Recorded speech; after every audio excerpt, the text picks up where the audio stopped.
Pour la deuxième année consécutive, la région Languedoc-Roussillon organise à Londres son festival Sud de France. 15 jours pendant lesquels les habitants pourront prolonger leur saison estivale en découvrant dans plus de 550 points de vente les produits de la région. Et pour démarrer cette opération, c'est tout un marché qui s'est installé dans Cavendish Square, un jardin en plein cœur de Londres. L'occasion de déguster et d'acheter du vin, bien sûr. J'ai découvert des vins dont je n'avais strictement jamais entendu parler. Donc je trouve que c'est très intéressant. J'aime beaucoup ce marché parce que souvent c'est très difficile quand on va chez un caviste de pouvoir goûter vraiment. Alors que là, c'est tout simple. J'aime ce genre d'initiative et on devrait plus souvent prendre le temps d'éduquer notre palais à des produits que l'on ne connaît pas, notamment les vins français.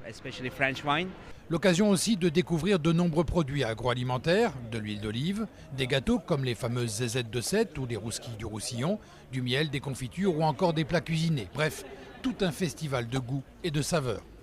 C'est vraiment fantastique. On n'a jamais vu quelque chose comme ça ici. C'est génial d'apprendre à goûter des choses qu'on ne mange pas ici. C'est fantastique.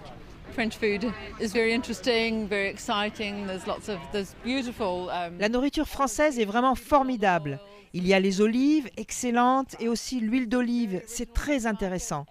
C'est un très beau marché et on sent que ces gens sont très fiers de leurs produits, de leurs vins, de la qualité de ce qu'ils font. On sent qu'ils ne sont pas là que pour l'argent, mais parce qu'ils aiment ce qu'ils font.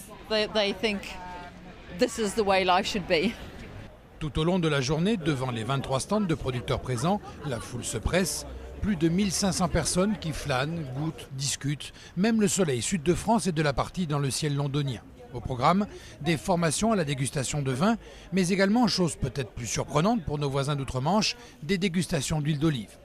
Même les produits cosmétiques fabriqués en Languedoc-Roussillon n'ont pas été oubliés. Au final, des habitants et des employés du quartier enchantés et des producteurs ravis de pouvoir, grâce à Sud de France, la marque ombrelle du Languedoc-Roussillon, entrer dans un marché export.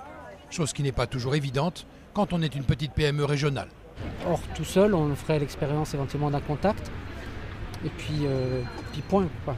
Là, on arrive à bâtir. L'intérêt, c'est de bâtir et d'avoir un fonds de commerce à export. Et pas de faire du one-shot, parce que de temps en temps, on vend à l'export comme ça, parce qu'on a un contact via Internet, via des choses comme ça. Mais pour que ça se pérennise dans le temps, ça suppose d'avoir une connaissance du marché, d'avoir une adéquation, avoir un échange avec les distributeurs. Tous les producteurs qui sont venus ici sont venus grâce à Sud de France, parce qu'on a tout regroupé les produits. Donc au niveau de la logistique, c'est un gain énorme en argent. Et au niveau de la simplicité pour organiser des événements comme ça, c'est bien. Il y a la plupart des producteurs, s'il n'y avait pas Sud de France, ce marché n'aurait pas eu lieu.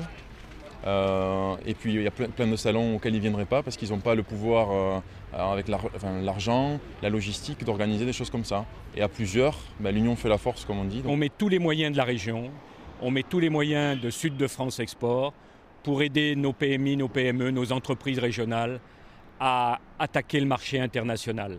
Il ne faut pas avoir peur de la mondialisation, il faut l'affronter, il faut avoir confiance en soi et c'est comme ça qu'on gagnera.